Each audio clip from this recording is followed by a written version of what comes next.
So what's up guys, welcome back to my other introduction to Julia series video. So this is the fourth video in the series.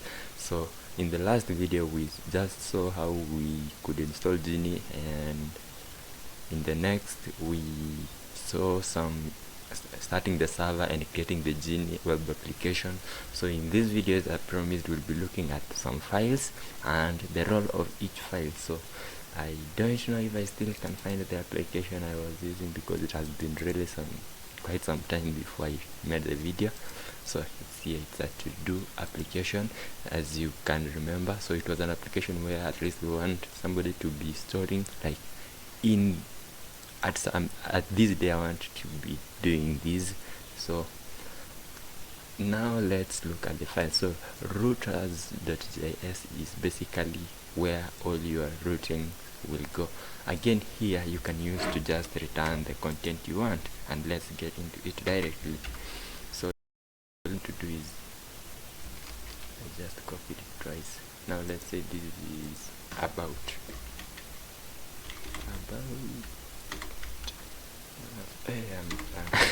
what do you expect?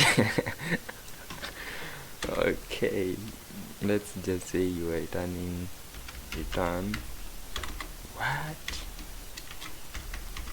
this is your about page content. Okay, now let's see what happens if we start the server. So to start the server, this is the script for starting server. Actually it's this. So this or this depending on the machine you are on. In this we are on Windows, so we'll be using this .bat file. So you just say bin slash, because you should be in the same directory as you are working.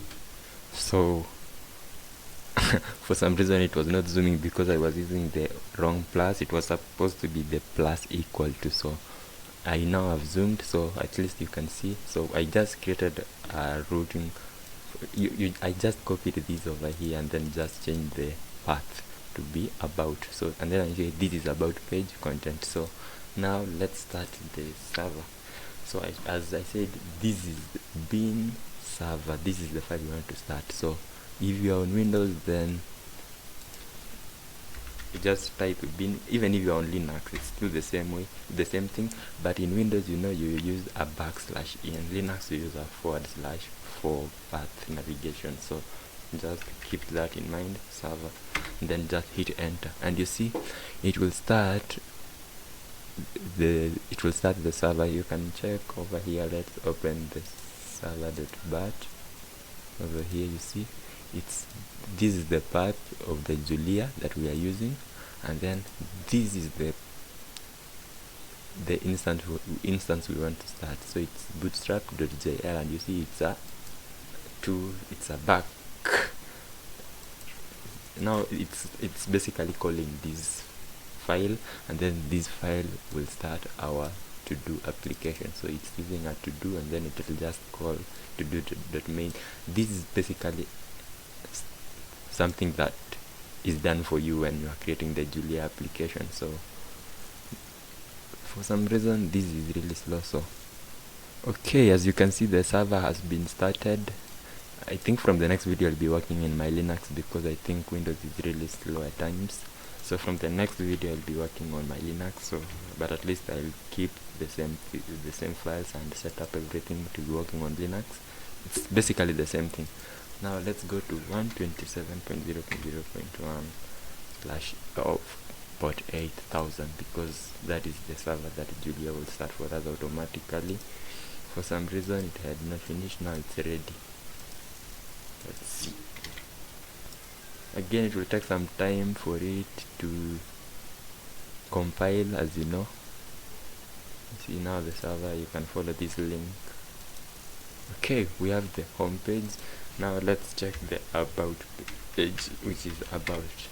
You see, this is the about page content. So at least as of now you've seen how routing is done. So this is where whenever you want to do something, you can do it over here and return.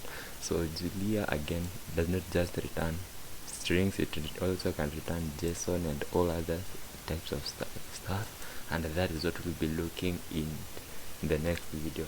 for now, let me show you one more thing.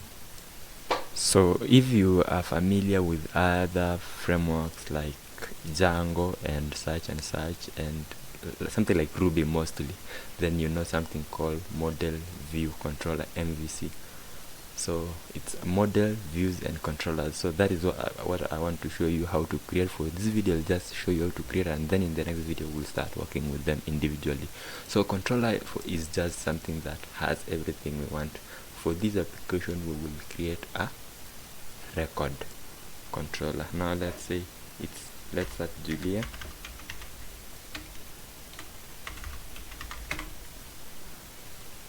Now this is the point where this is where you will enter your code, because you see it's open in the same directory as we are working on.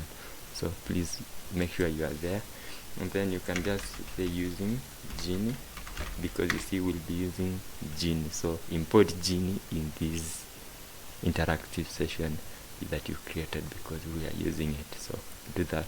So after genie is imported, just type genie dot new controller,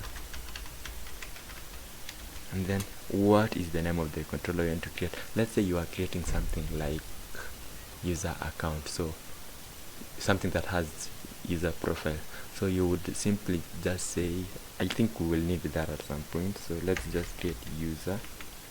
I think we'll find a way. Let's just create what we need as of now.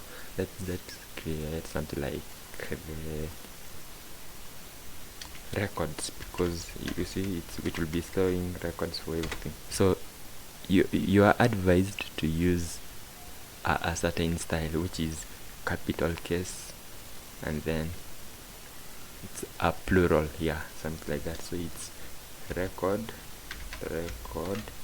and then S for record, and then just hit enter.